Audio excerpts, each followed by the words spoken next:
I was already halfway through security at O'Hare Airport, my slip-on shoes dumped in the grey bin, passport in hand. Chicago to Seattle, just one connection, then a few days of quiet at my sister's place in Bellevue. Nora had promised spiced tea, blueberry muffins, and, above all, space to breathe. Honestly, after the last year, that sounded like heaven. I'd left early, feeling almost proud of my organization for once. The battered blue folder with Andrew's will should have been nestled right in my carry-on, behind my ancient copy of To Kill a Mockingbird, the one I always packed but never finished rereading. My fingers, searching by habit more than intent, brushed against something thin and unfamiliar, a folded slip of paper, soft and creased, not the crisp legal documents I'd reviewed last night. Curiosity prickled.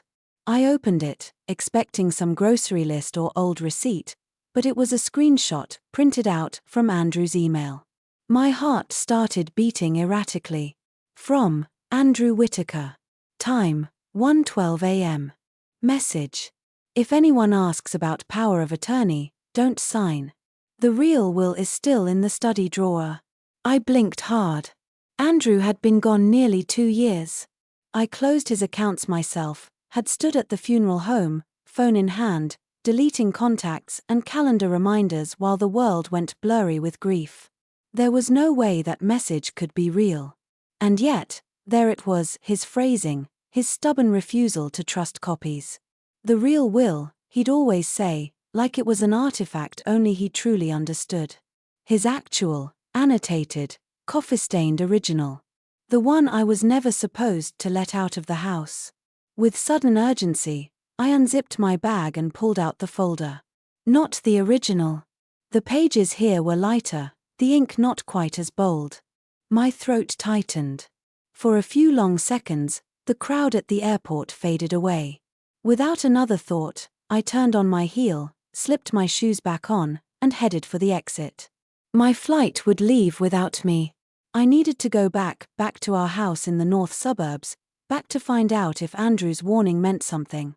The sky was clouded over steel grey when I pulled into the driveway. The air inside our home felt wrong, like everything was paused, expectant. I didn't announce myself. My steps on the hardwood were careful, almost silent. I was halfway through the foyer, heading toward the back study, when I heard voices. My son, Josh, speaking in that soft, calculated way he had when he thought no one was listening. If she has another lapse, we file.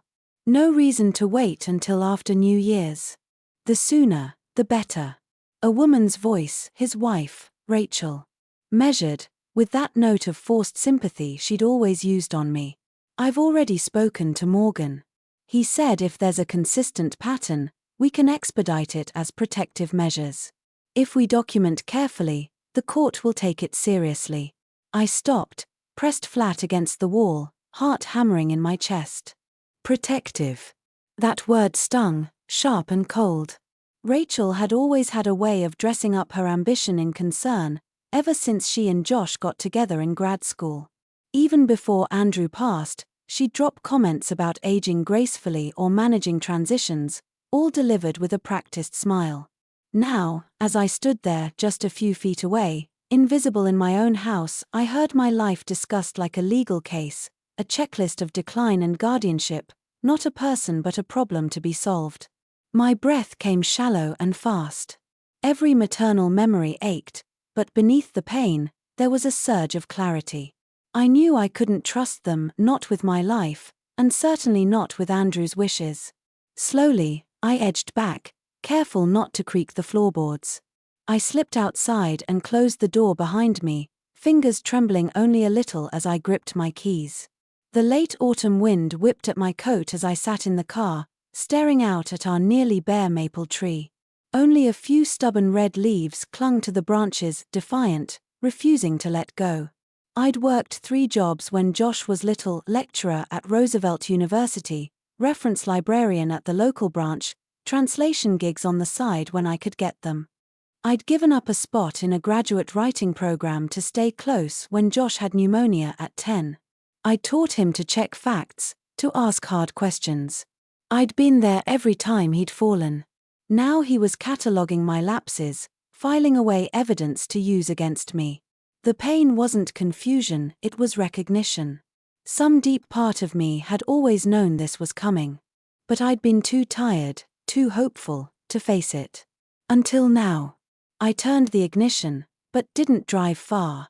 There was only one place I could trust with what mattered, where Josh and Rachel couldn't twist the truth. And that's where I headed, bracing myself for whatever I might find. The university library in Evanston was almost unchanged since my teaching days, new carpets, younger faces at the front desk, but the same deep hush and the subtle, comforting scent of old paper and wood polish. I flashed my alumni card at the young woman behind the counter, whose name tag read Caitlin, and she greeted me by name. That single act of recognition felt oddly grounding. Sometimes, I think what we need most is simply to be remembered as ourselves. I didn't linger. The back corridors and half-lit side rooms were muscle memory. I found my way to the archives, a heavy wooden door with a fading brass sign, Special Collections. Inside, the same humming lights, tall beige cabinets, and endless rows of labeled drawers. My hands shook only a little as I searched for Whitaker, Andrew Originals. Drawer B18. I'd catalogued it myself, years ago, when Andrew's personal papers were donated for safekeeping, as he'd put it, in case the family ever needs the truth. That phrase had made me laugh at the time, but now I understood. I pulled the folder free. It was heavier than I remembered. Inside, insurance forms, old letters, scribbled receipts, and finally, the real will. Not the faded photocopy from my desk drawer at home, but the signed, annotated original, the one Andrew had filled with notes in blue pen. His handwriting was precise, compact, with tiny arrows and underlines. Full authority, Corinne Whitaker. No full access for son until independent review. Hold until legal verification. He'd underlined the last line twice. Grief burned at my eyes, but what came next was stronger relief and a rising sense of purpose. Andrew had trusted me. He knew I could handle the weight, that I'd fight for his wishes even when it meant standing against our own son. He must have sensed, before he died, that a moment like this would come. I closed the folder, holding it close for a long minute. The quiet in the archives was thick, steadying. It gave me space to think clearly, to plan my next move. I needed backup. Someone who understood the legal system, but who also understood me. Someone who didn't ask too many questions, and who had once said, "You can protect what matters, even if you're the last one left standing." I found her number in my phone under emergency only, Melissa Day. We hadn't spoken much since Andrew's funeral, not out of anger, but because loss has a way of scattering even the best friendships. She picked up on the second ring. "It's Corinne. I need a little advice. Legal and personal." A pause, then her familiar, no-nonsense tone. "I'll be at your place by 3. Melissa showed up precisely on time, coat buttoned, hair in a neat bun, a laptop under her arm. She never was one for hugs, but her steady presence was enough. She swept her gaze over my living room the way a surgeon might size up an operating room, efficient, assessing risk, spotting leverage points. We sat at the kitchen table, our old battle station from years of department meetings and PTA strategizing. I slid her the folder with Andrew's annotated will, then the strange printed screenshot from my carry-on, and finally my small black recorder, which I'd already cued to capture Josh and Rachel's earlier conversation. Melissa listened, stone-faced, until the soft click at the end. "You're not paranoid," she said when the recording ended. "You're under siege." I exhaled, not realizing how much I'd needed to hear those words out loud. We got to work. Melissa's fingers moved fast on the keyboard, pulling up county documents. Drafting a new revocation of power of attorney, scanning every line of Andrew's will for loopholes. She flagged every spot where Josh's legal authority was specifically denied, and mapped out a strategy for making my wishes bulletproof: new will, new POA, digital timestamps, everything encrypted and copied twice. Before she left, she slid a notarized document across the table. "This is your firewall. It'll buy us time, but paper isn't enough. We need proof you're fit, documented, and we need to get ahead of whatever case they're building. I nodded, feeling something unfamiliar resolve. I wasn't about to let my own son decide when my story ended. The next morning, I began my small campaign of subterfuge. Not real forgetfulness, just a handful of small mistakes, subtle enough to be noticed, not so dramatic as to seem staged. I left a mug by the microwave, wore mismatched socks under my jeans, made a point of pausing before answering the phone, then asked, out loud, if it was Thursday or Friday. The crossword puzzle on my table had only half the answers filled in, several of them off by one letter, enough to hint at confusion, but not chaos. The old recorder, now stashed behind the row of poetry books on the living room shelf, where I once hid treats for Josh when he was little, blinked softly as I activated it. I could almost hear Andrew's voice in my head, plan for the worst. Document everything. At 10:30 a.m., the driveway crunched with tires. Josh didn't knock, he let himself in, calling, "Hey, Mom, I brought lunch." His voice was too cheerful, the kind of sing-song brightness people use when they're performing for an audience. I let him find me at the kitchen table, pencil in hand. He set down a brown bag and a glossy folder, unpacking Tupperware containers with exaggerated care. "Chicken noodle, your favorite crackers, a little fruit," he said. "And just in case, some information on a few retirement communities. Nothing urgent, just, for options." I blinked at him, let my hands fumble with the spoon. "What day is it again?" He smiled, just a bit too wide. "Thursday. Want me to heat this up?" While he hovered over the stove, I saw his eyes flick to the stack of unopened mail, the slightly crooked clock on the wall, the bottle of vitamins left uncapped. He was taking inventory, looking for evidence. After lunch, he offered to help organize your files. I feigned vague confusion. The recorder caught everything: tone, word choice, even the careful silences between his questions. When he finally left, I counted to 100 before moving. The house was silent, but not peaceful. It was the kind of silence that comes before a storm. The following day, I woke up before dawn. Sleep had been a stranger, visiting only in brief, shallow stretches. I sat at the dining room table, cradling a mug of instant coffee, staring out at the backyard's patchy frost and the faded birdbath Andrew insisted on keeping, even after the base cracked in 3 places. That birdbath was probably more solid than some of the people in my life right now, I thought, not without a trace of bitter humor. Melissa called just after sunrise. "I've got Dr. Feldman lined up for a cognitive assessment. He's reputable and neutral, not a friend, not a family doctor, just a straight shooter." She paused, then added, "You up for it?" "I'd rather get a root canal," I admitted, "but yes. Let's do it. That's the spirit. I'll handle the paperwork. Just be yourself, Corinne. No performances." We scheduled the assessment for Monday. Until then, Melissa told me, my job was simple: maintain routine, collect documentation, and don't engage directly with Josh or Rachel about anything legal. The less they knew, the better. Still, I couldn't help but watch the clock, waiting for the next move. By 10:45, I heard the familiar grind of Josh's car in the driveway again, right on schedule, as if he was trying to catch me slipping. This time, he arrived with a new stack of brochures and an even thicker folder. "Thought I'd drop by," he announced, "just checking in." He handed me the new packet, "Just more info, Mom. This one has a really beautiful facility in Lakeview. There's music therapy, nature walks, private suites, all that good stuff." I accepted the folder with slightly trembling hands, a detail not entirely faked, but didn't open it. Instead, I suggested we sit on the porch swing for a bit. The air was chilly, but I pulled an old cardigan tighter around my shoulders, more for effect than for warmth. "So, what time is it?" I asked, feigning a touch of confusion. Josh glanced at his phone, then leaned in a little, his salesman voice soft. "Almost 11, Mom. Do you want me to help you with the forms? Should I be signing something?" I asked, making my voice light, even curious. He hesitated, then pulled out a slim sheet from the folder.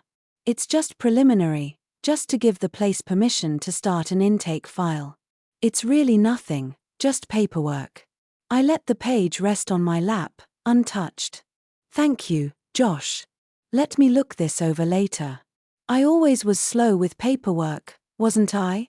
He laughed a little, but it didn't reach his eyes. Sure, Mom. No rush. He excused himself to take a phone call on the front walk, voice muffled by the closed window. I listened anyway, knowing the porch recorder would pick it up. Yeah, Morgan, I think we're almost there. She's getting more forgetful. I'll bring you the signed intake as soon as I can. No, she hasn't called anyone yet.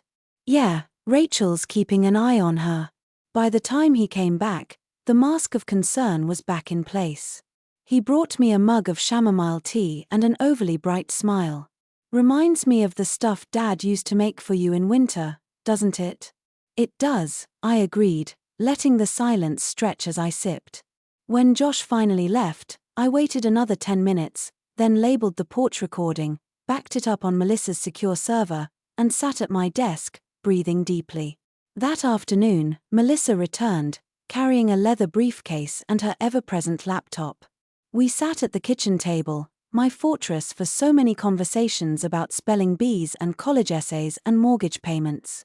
She laid out the legal documents, the formal revocation of power of attorney, notarized and time-stamped, the updated will, reorganized for clarity, a letter from Dr. Feldman confirming my cognitive capacity, fit, clear, and able to make independent decisions, and finally, a witness statement from Mrs. Goldstein, my neighbor across the street, who had seen me balancing my checkbook and voting by mail last week. Leave nothing to interpretation, Melissa said as she scanned each page into her system. Every gap they want to exploit, we fill in black and white. We sealed the originals in a thick white envelope addressed to Morgan, Josh's lawyer.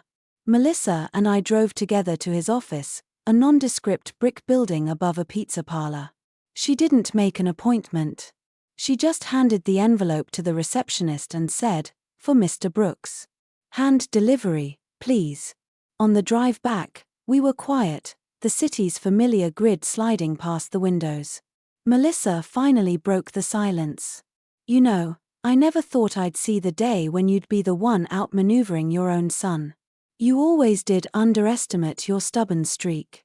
Maybe I learned it from Andrew, I replied. We both smiled, the first genuine moment of warmth I'd felt in weeks. That evening, I allowed myself a small glass of red wine. The house felt different, tense, but not defeated. For the first time in months, I felt like I was steering, not drifting. The next morning, I set about living my routine, careful to let small, believable lapses slip through. I left a grocery list on the porch instead of the fridge. I put salt in the coffee instead of sugar. I walked to the mailbox in my slippers and let the neighbor's dog follow me halfway home. But every mistake was calculated, recorded, and timed. Each little detail was ammunition, evidence that, while I might be eccentric, I was in no way incompetent. Later that day, I received a text from Rachel. Just checking in. Need anything from Trader Joe's? Hope you're feeling good today. Let me know if you need help with your prescriptions. If I hadn't known better, I'd have said she was genuinely concerned. But after everything I'd heard, I wasn't fooled. I texted back a simple, "All good, thanks," and turned my attention back to the stacks of paperwork and the soft glow of the living room lamp. The truth was, I felt more myself than I had in years. The phone rang again just after sunset. Melissa's name flashed on the screen. "Got some news," she said. "Morgan called me. He says Josh is backing off, for now. He claims he was just trying to help you stay safe. But they're not pushing for guardianship. At least not at this moment." I sat in the kitchen, the old ticking wall clock echoing in the quiet. Relief flooded through me, but it was laced with sadness, a sadness born of knowing that my own child, once the center of my universe, had seen me as a burden to manage, not a person to cherish. Still, the fight wasn't over. It was just changing shape. And I was ready. After Melissa's call, I spent a long while just sitting with my thoughts. The kitchen was filled with the faint aroma of cinnamon from an old Yankee candle, half-burned and a little dusty. I found myself remembering how Andrew always joked that my obsession with scented candles was my only extravagant habit. Back then, life felt manageable, sometimes even sweet.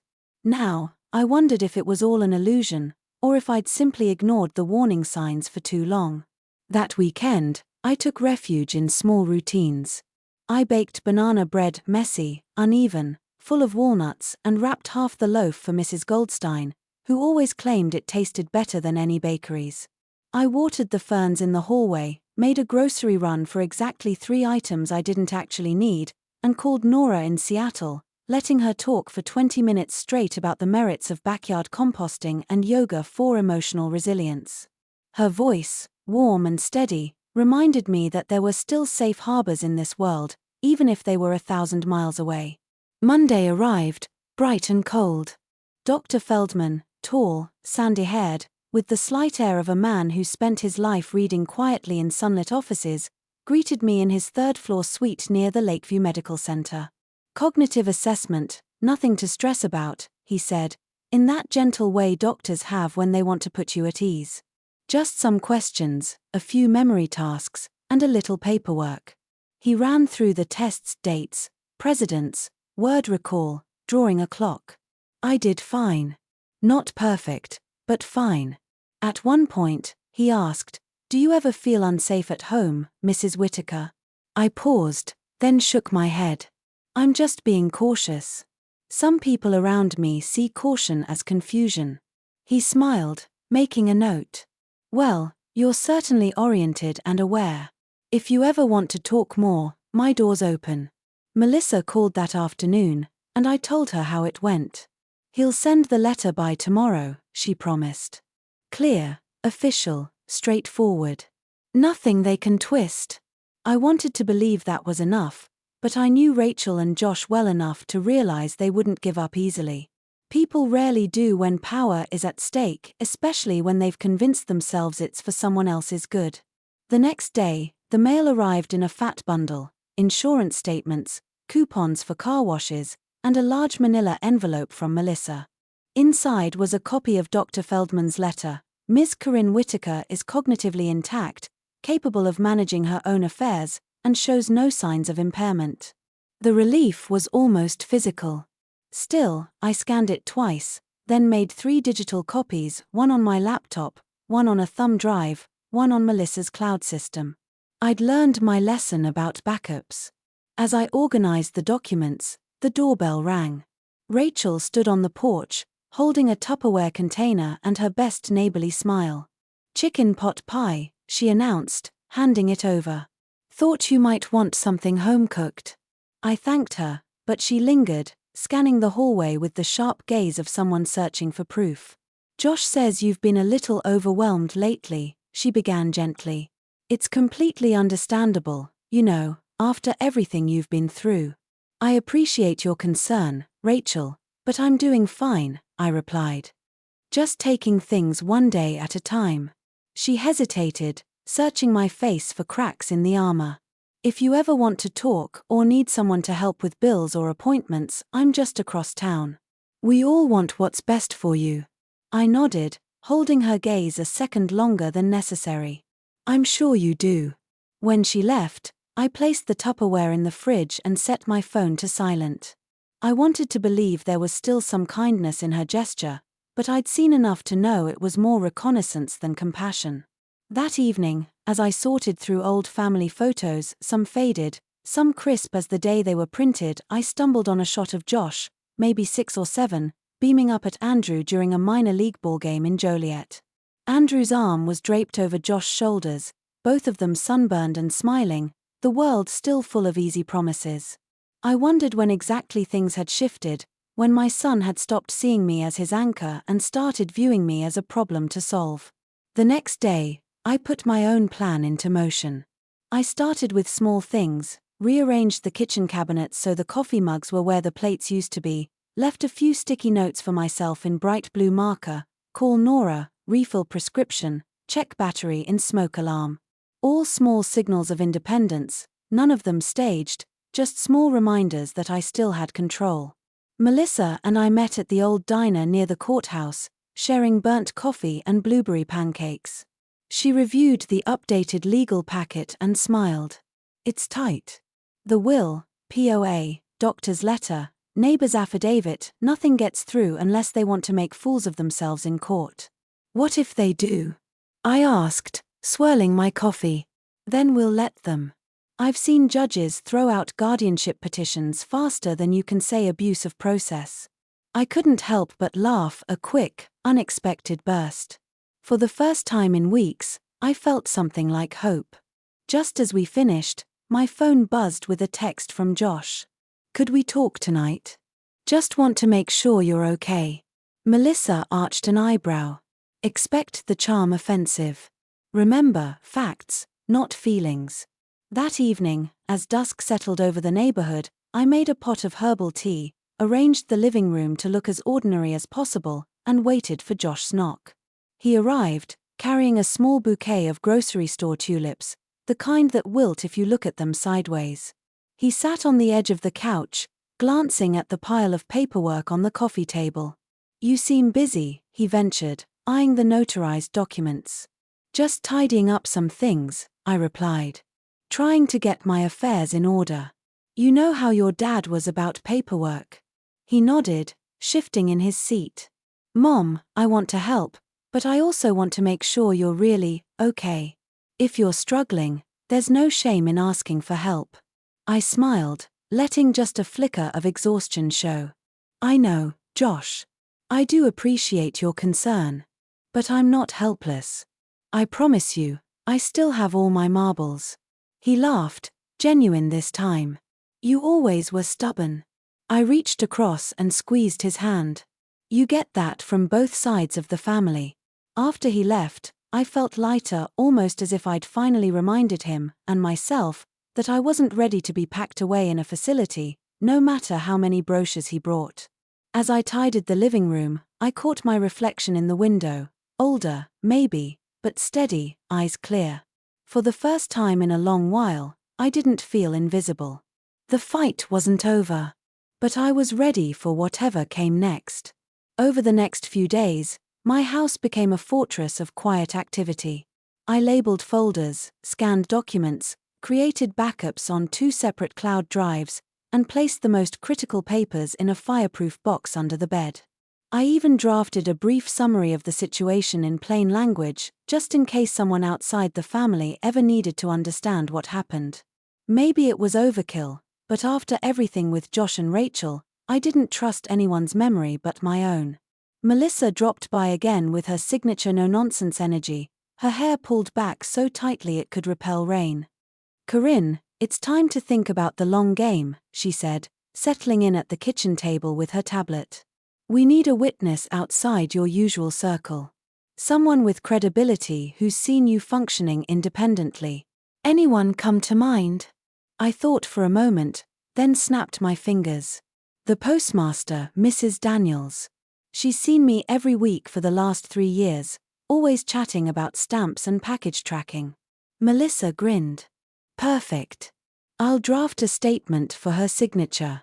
While she typed, I made a mental list of all the routines I'd built, going to the pharmacy alone, paying bills in person at the village hall, volunteering every other Thursday at the public library's book sale.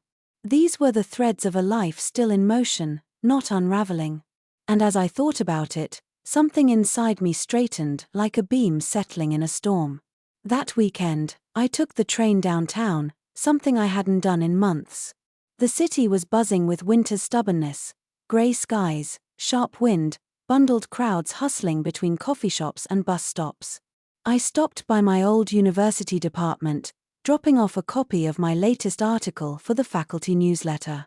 Dr. Patel greeted me with her usual warm hug, then said, "You know, Corinne, if you ever want to teach again, the seminar on modern American memoir is yours. I keep telling them, no one draws in a crowd like you." I promised I'd consider it, though both of us knew it was more nostalgia than intent. Still, walking the halls with their comforting echo of young voices and chalk on old slate boards, I felt a jolt of my old self, the woman Andrew had married, the mother Josh once adored. I wasn't just someone to be managed. I was someone who'd built things, taught students, mattered. Returning home, I saw Rachel's car parked across the street. She must have been waiting, because she called out almost immediately, "Corinne, can we talk for a minute?" I hesitated, but curiosity and stubbornness won. I stepped outside, pulling my coat tighter. She looked nervous, hair pulled back in a way that made her look younger. "I know things have been tense. Josh is worried. He loves you, you know." I nodded. "I love him, too. But loving someone doesn't mean you let them run your life." Rachel's eyes darted away. "He's scared, Corinne. He thinks if something happens, he'll never forgive himself." I softened, remembering all the times I'd felt the same terror as a parent. "That's the curse of caring. But Rachel, I need you to understand I'm not ready for someone else to take over." "Not yet." She hesitated, then said, "Is there anything we can do to make you feel safer?" I considered this. "Just stop treating me like a problem. Ask me what I want, not what you think I need. Trust that I'm telling you the truth about how I feel." She nodded, biting her lip. "Okay. I'll try." The moment felt honest. Maybe not a breakthrough, but a beginning. As she left, I felt a sliver of hope, thin as winter sunlight, but real. That night, Melissa called. "Morgan received your file. He called me to confirm everything. There's no legal action, at least for now. Josh is officially not pursuing guardianship. You did it, Corinne. You shut the door." Relief poured through me. I wanted to celebrate, but mostly I just wanted to sleep deep and dreamless, with no lists or alarms or whispered threats. For the first time in weeks, I managed nearly 7 hours, waking up to the sound of birdsong and, somewhere in the distance, a neighbor's radio playing Motown oldies. But peace didn't last long. The next morning, I found a letter in the mailbox, official stationery from Morgan's law office. It detailed every inquiry and draft Josh had initiated on my behalf over the past 2 months, guardianship documents, witness statements, suggested affidavits. The case file was thicker than I'd expected, evidence of how close I'd come to being erased from my own life. I spent a quiet hour just reading and absorbing it all. Then, methodically, I packed the file in a labeled envelope and placed it in the fireproof box with the rest of my new archives. I labeled the digital copies by date and subject, then updated the password list I kept hidden in my kitchen cookbook. It was the sort of secret Andrew would have appreciated, a safe place disguised as a recipe for beef stew. That afternoon, Melissa stopped by with her niece, Tessa, a recent grad student and digital whiz. "I hear you could use help digitizing your records," Tessa said, cheerful and unhurried. She had a knack for making the room feel warmer just by entering. I handed her a box of old journals, appointment books, grocery lists, 15 years of life, messy and unfiltered. "They're not organized," I warned. She smiled, already sorting them by year. "Messy is interesting. Messy means real." As Tessa scanned the first batch, I found a spare folder and labeled it Whitaker Family Primary Protection. We made a log sheet to record every new addition, and Tessa showed me how to upload encrypted files to a private cloud account. By evening, the house felt different, not just safer, but fuller, as if all the effort to reclaim my autonomy had finally left its mark on the air. I cooked a real dinner, pasta with too much garlic, opened my journal, and wrote a single line: "I am no longer playing defense." It felt like more than a statement, it was a promise.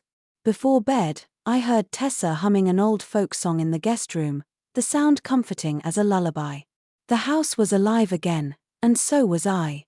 As I closed my journal, I realized that for the first time in a long time, I was ready for the future, whatever shape it took. With Tessa's quiet efficiency humming through the house, I found myself noticing details I'd ignored for months. She moved with a gentle deliberateness, sorting papers, scanning receipts, and humming bits of old songs that drifted through the hallway like sunlight. Even the cat, usually suspicious of strangers, had adopted Tessa as an ally, curling around her feet as she worked. I started each morning the same way, coffee in my favorite mug, the one Andrew bought at a garage sale in St. Paul, then a slow walk through the house. I straightened picture frames, replaced a burnt-out bulb in the laundry room, even realigned the pantry door that had stuck for years. Small tasks, but each one stitched me back into the fabric of my own home. Tessa and I developed a rhythm. While she digitized my old journals and letters, I prepared packets of updated legal documents for Melissa's review. Once a week, we'd pack everything up and drive to Melissa's office, where she'd triple-check every signature and update our master log. It was meticulous work, but it made me feel strong, untouchable, even. One afternoon, after a particularly long scan session, Tessa set aside a stack of notebooks and looked at me with that kind of frank curiosity only young people seem to have. "Do you ever regret not leaving Chicago?" she asked. I thought about it, really thought. There were times I did. When Andrew passed, when Josh moved to California for college, when the winters felt endless. But this place holds every chapter of my life. I always knew how to start over here. You can reinvent yourself 100 times in Chicago and no one bats an eye. She smiled. I think that's brave. A lot of people just run. I suppose I ran in my own way, I admitted, into routine, into teaching, into being needed. Sometimes you don't realize what you're running from until you finally stop. After dinner, we sat at the kitchen table sorting through the last of my photo albums. Tessa was fascinated by the black and white pictures, Andrew as a young man in front of the Tribune Tower, Josh in overalls at his 5th birthday, me grinning beside a clunky old computer I once thought was the future. We laughed at the bad haircuts, the questionable sweaters, the family dog that once ate my favorite slippers. For the first time in ages, the house felt truly lived in. Tessa brewed chamomile tea, filling the kitchen with the scent of honey and flowers, while I organized the latest batch of legal files. Outside, wind rattled the porch swing, and I caught a glimpse of Mrs. Goldstein waving from her front steps, a signal that all was well in the neighborhood. The next morning brought a rare treat, a handwritten letter from Nora, full of stories about her garden, her new rescue dog, and memories of childhood summers by Lake Michigan. "Corinne," she wrote, "sometimes I think the only way forward is to make your own kind of peace with the past. Forgive where you can, protect what you must, and keep a small space for hope." I pinned the letter to my fridge. It seemed as much a benediction as advice. By the end of the week, Melissa pronounced our case file complete. Every box checked, every document digitized and backed up. If anyone tries to question your capacity, we have 6 different kinds of proof. She grinned, tired but satisfied. "You've turned your life into a fortress, Corinne." I grinned back. Maybe now I can focus on something besides defense. Like what? I shrugged, but I'd been thinking about it. Maybe it's time to teach again. Or volunteer somewhere new. Or even take that trip to Santa Fe Andrew and I used to talk about but never took. Melissa nodded, her face softening. "You deserve some adventure. You've earned it." That afternoon, as Tessa finished uploading the last batch of files, Josh called. I hesitated, but picked up. His tone was gentler than it had been in months. "Mom, I wanted to say thank you. For being patient with me, even when I pushed too hard. I didn't want to lose you, and I got scared." "I know," I said quietly. "Fear can make us do things we regret. I've been there too." There was a long pause, then he said, "I'm coming by this weekend, with Rachel. No surprises, no brochures. Just lunch, if you're up for it." I agreed, a mixture of anxiety and relief fluttering through me. Maybe we could find our way back to something like trust. Saturday came brisk and bright. I baked an apple crumble, set the table with my mother's old dishes, and even arranged fresh tulips from the store. Josh and Rachel arrived together, no folders or pamphlets in sight. Rachel brought her famous lemon bars, and Josh offered to fix the wonky front step, The same step Andrew always meant to fix but never did.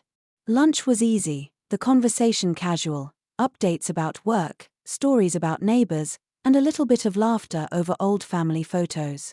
There were no mentions of guardianship, no probing questions, just three people sharing a meal, uncertain but willing to try.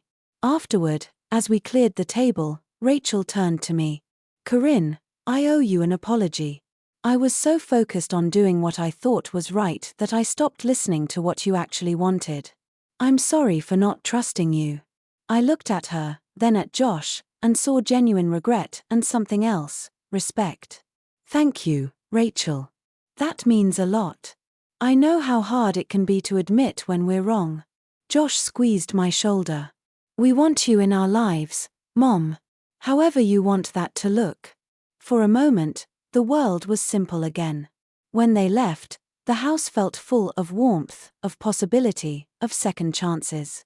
I poured myself a cup of tea, sat in the late afternoon light, and realized I'd reclaimed not just my home, but my place in the world. I didn't know what tomorrow would bring, but for the first time in a long while, I was looking forward to it. Spring arrived quietly, almost imperceptibly at first, a brighter sunrise, the faint green blush on maples outside my kitchen window, the shy return of birdsong each morning.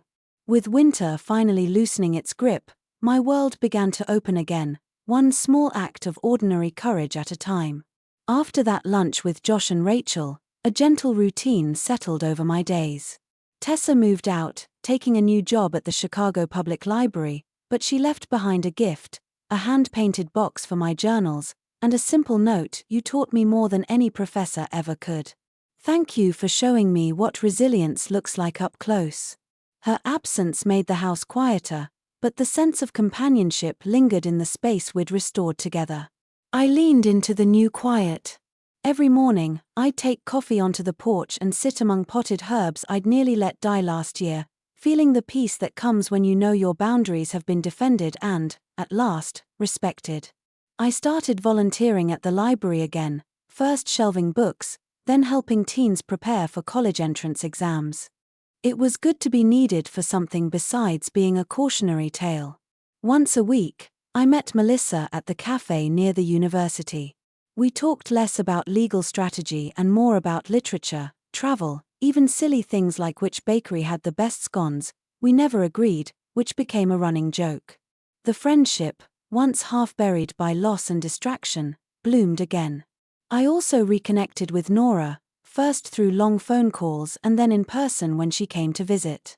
We spent an afternoon by Lake Michigan, eating sandwiches on the breakwall, laughing about the old days and making tentative plans for a sister trip to Santa Fe. For the first time in ages, the future felt open, not just a narrowing hallway.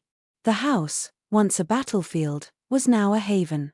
I painted the hallway a pale yellow, fixed the wobbly bookshelf, and hung new curtains in the kitchen. Sometimes I'd pause, hand on the banister, remembering arguments that echoed through these rooms, whispers of fear, mistrust, disappointment.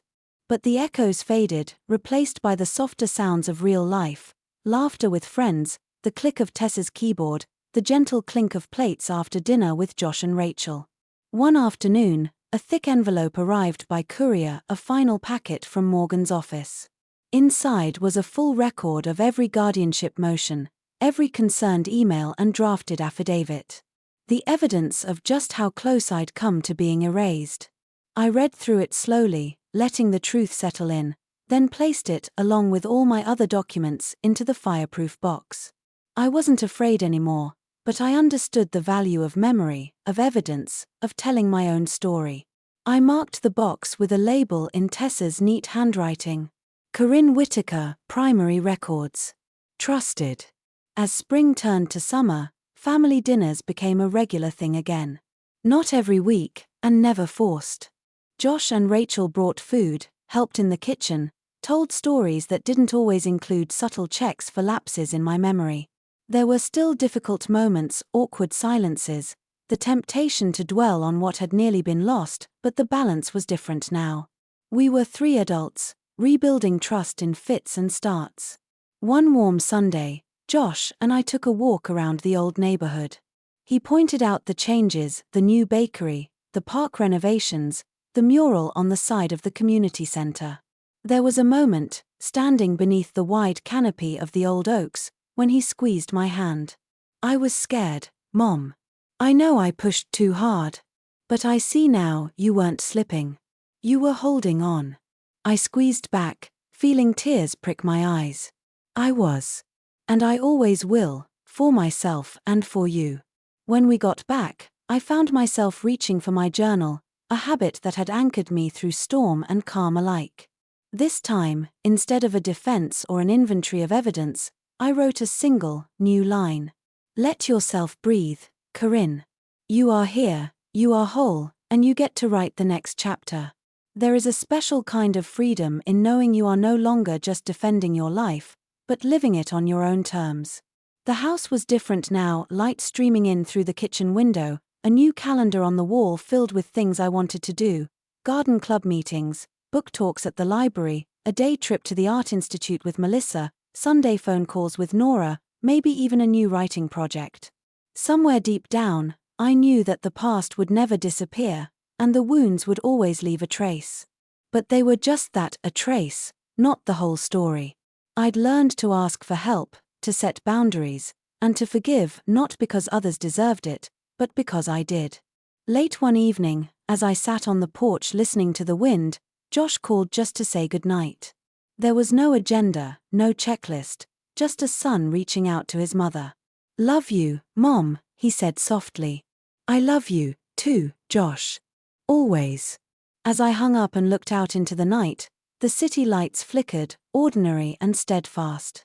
I realized I had everything I needed, my memories, my independence, and the hard-won peace of being known and respected for who I am. I closed my journal and whispered. Not to anyone in particular, but just to the quiet around me. This story is mine now. And I'm finally home.